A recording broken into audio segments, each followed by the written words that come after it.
নমস্কার, জ্যোতির্ময় দেবশ্রী।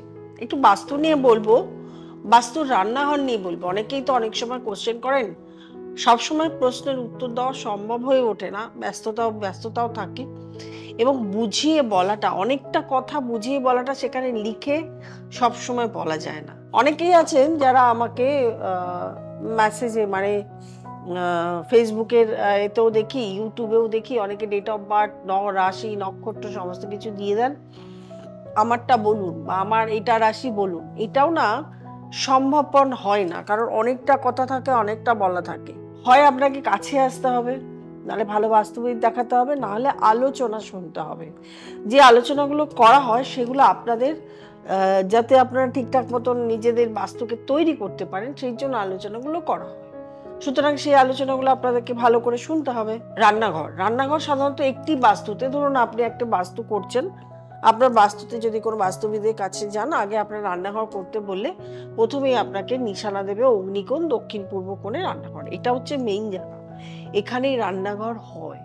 এবার দক্ষিণ পূর্ব কোণে আপনাদের রান্নাঘর করা একদমই সম্ভব হচ্ছে না, তাহলে আপনার রান্নাঘর আপনি কোথায় করবেন? প্রথমত দেখে নিতে হবে যে ব্যক্তি রান্নাঘর বা যার রান্নাঘর হবে সেই বাড়ির মালিক বা মালকিন, কার নামে জায়গা, কার নামে বাড়ি হচ্ছে, কার নামে লোন নেওয়া হয়েছে, মানে অরিজিনালিটি কে আছে, তার date of birth, time of birth, place of birth দেখে রান্নাঘর এবং তার চার্ট দেখে তার বাড়ির কোথায় কোন কোণায় কি থাকলে কোন গ্রহটাকে এনার্জাইজ করা যাবে সেটা কিন্তু দেখা যাবে। প্রথমে দেখা যায় যে এমনি শুধু ডেট অফ বার্থ দিয়ে যদি 4 সংখ্যা আপনার ডেট অফ বার্থে বেশি থাকে, বা 8 সংখ্যা যদি বেশি থাকে, বা 7 সংখ্যা, কতগুলো সংখ্যা আছে তারপরে 4 সংখ্যা যদি বেশি থাকে, ধরুন 14/4/1984, তার মানে এখানে 3খানা 4 আপনি পাচ্ছেন, 3খানা 4 পাচ্ছেন, তাহলে এই 4 সংখ্যা বেশি থাকছে মানে রাহুর প্রাধান্য বেশি থাকছে। তাহলে আপনি যদি পিওর দক্ষিণ পূর্বে রান্নাঘর করেন, তাহলে কিন্তু আপনার জীবনে প্রবলেম দেখা দেবে। তাহলে আপনাকে সেই ক্ষেত্রে কোথায় করতে হবে, আমি একটা ডেট অফ বার্থ বললাম, এরকম ভাবে নিজের ডেট অফ বার্থটাকে দিয়ে আপনাকে ক্যালকুলেশন করে দেখতে হবে। তাহলে আপনার দক্ষিণ পূর্ব এবং দক্ষিণের মিডিলে রান্নাঘর করতে হবে। বোঝাতে পারলাম? এরপরে দেখুন আপনার চার্ট দেখা হলো, মানে ডেট অফ বার্থ দেখা হলো। ডেট অফ বার্থের মধ্যে দেখা যাচ্ছে 6 এবং 2 এই সংখ্যা নেই, একেবারেই ডেট অফ বার্থে নেই। 6 হচ্ছে শুক্রের সংখ্যা, 2 হচ্ছে চন্দ্রের সংখ্যা। যদি এটা থাকে তাহলে আপনার রান্নাঘরকে নিতে হবে উত্তর পশ্চিমে, উত্তর পশ্চিম কোণায় আপনাকে রান্নাঘর করতে হবে।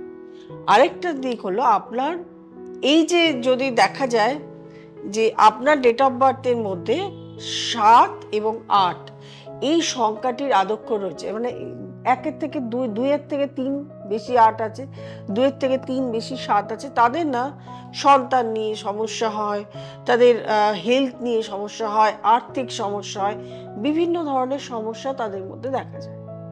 তাহলে তাদেরকে কি করতে হবে? তাদের জায়গায়, সেই জায়গায় তাদের রান্নাঘরকে দিতে হবে একদম পশ্চিম দিকে। এইবারে ধরুন আপনার ডেট অফ বার্থ মোটামুটি সবকিছু দেখা হলো, দেখার মধ্যে আপনার রাশিগত দিক দেখা হলো, নক্ষত্র দেখা হলো, গ্রহগত দেখা হলো। এবং গ্রহগত দিকে দেখা যাচ্ছে আপনার গ্রহের মধ্যে রবির সংখ্যা খুব খারাপ অবস্থা, মানে রবি রাহু কানেকশন, রবি বৃহস্পতি কানেকশন, রবি শনি কানেকশন, বিভিন্ন ধরনের কানেকশন রয়েছে। তাহলে সেক্ষেত্রে কি করতে হবে? রবিকে এনার্জাইজ করার জন্য পূর্ব দিকে রান্নাঘর করতে হবে। ধরুন আপনার রান্নাঘর উত্তর পূর্ব কোণে অর্থাৎ ঈশান কোণে রয়েছে, রান্নাঘর আপনার ঈশান কোণে, আপনার বাড়ির যত সমস্যা এ থেকে জেড, আর্থিক, স্বাস্থ্য, সামাজিক, মান সম্মান, চাকরি, ব্যবসা, সন্তানের পড়াশোনা, ম্যারিড লাইফ, বিভিন্ন রোগ ভোগ, মাথার রোগ, আপনার চেস্টের রোগ, নার্ভের রোগ, ঘুম না হওয়ার সমস্যা, বিবাহ না হওয়ার সমস্যা, বিভিন্ন ধরনের সমস্যা যখন আপনার রান্নাঘর থাকবে ঈশান কোণ, ঠিক আছে, তাহলে ঈশান কোণটা হলো বৃহস্পতির কোণ, সে কোণে রান্নাঘর করা যায় না, সেই কোণে রান্নাঘর করলে বৃহস্পতি আটকে যায় এবং এই ধরনের সমস্যাগুলো শুরু।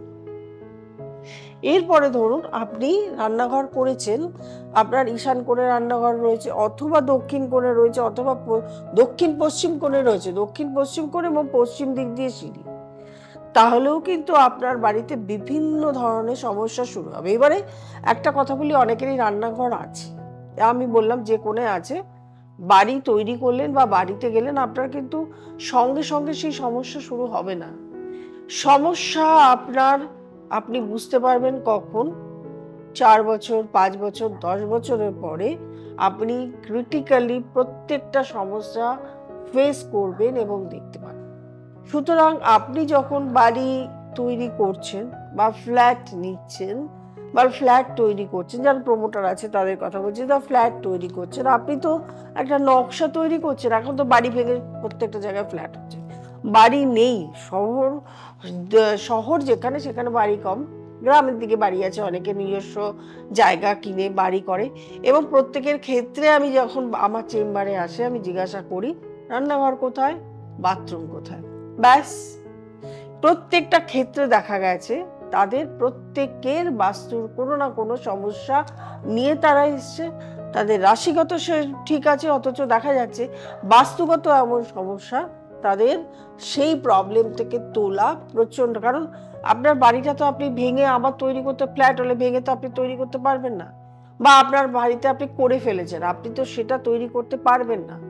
আমি এমনও বাড়ি দেখেছি ঈশান কোণে বাথরুম করেছে, টয়লেট, বারবার তাদের বাড়ি অ্যাক্সিডেন্ট হচ্ছে, পা ভেঙেছে, 2 পা ভেঙেছে, কোমর ভেঙেছে, বিছানায় শয্যাশায়ী হচ্ছে, দীর্ঘদিন ধরে পড়ে আছে। সুতরাং যখন আপনি বাস্তু করছেন, রান্নাঘর এবং টয়লেটটা ভীষণ ভাইটাল আপনার বাস্তুর ক্ষেত্রে। ঠাকুর ঘরের ক্ষেত্রেও ভাইটাল, ঠাকুর ঘর কোথাও করবেন, সিঁড়ির ক্ষেত্র ভাইটাল, আপনি সিঁড়ির কোন দিকে করছেন, আপনার মেইন গেট কোন দিকে করছেন, আপনার বেডরুম কোন দিকে করছেন, প্রত্যেকটা কিন্তু ভাইটাল। আপনি সবকিছু করার আগে, একটা বাড়ি বা একটা ফ্ল্যাট নেওয়ার আগে অবশ্যই একজন বাস্তুবিদের সঙ্গে পরামর্শ নেবেন, তিনি আপনাকে সমস্ত কিছু সহায়তা করবে। প্লিজ আমি একটা কথা বারবার বলবো, এই নিয়ে লিখবেন, ফোন করে আমার বাড়ির বাস্তু ঈশান করে রয়েছে, আমার বাড়ির বাস্তু উত্তরে রয়েছে, আমি কি করব বলুন, এরকম ভাবে রেমিডি কখনো হয় না। বাস্তু নিয়ে বাস্তুর ছবি নিয়ে বা বাস্তুর নিয়ে আপনাকে আসতে হবে চেম্বারে, সেইখানে বসে সমস্তটুকু আলোচনা করে শুনে আপনাকে রেমেডি তখনই বলে দিতে পারবো। যারা আমার নতুন প্রোগ্রাম দেখছেন তারা অবশ্যই সাবস্ক্রাইব করবেন, লাইক করবেন, কমেন্ট করবেন, শেয়ার করবেন এবং নোটিফিকেশন অল বেলটি প্রেস করতে ভুলবেন না। আর যারা দেখাতে চাইছেন, বাস্তু নিয়ে সমস্যায় আছেন, দেখাতে চাইছেন, তারা অবশ্যই নিচে স্ক্রলে যে নাম্বারটি আছে সেই নাম্বারটিতে ফোন করবেন, বুকিং করবেন, চেম্বারে চলে আসবেন অথবা অনলাইন কনসালটেশন করে নেবেন। প্রত্যেকে ভালো থাকবেন, আনন্দে থাকবেন। নমস্কার।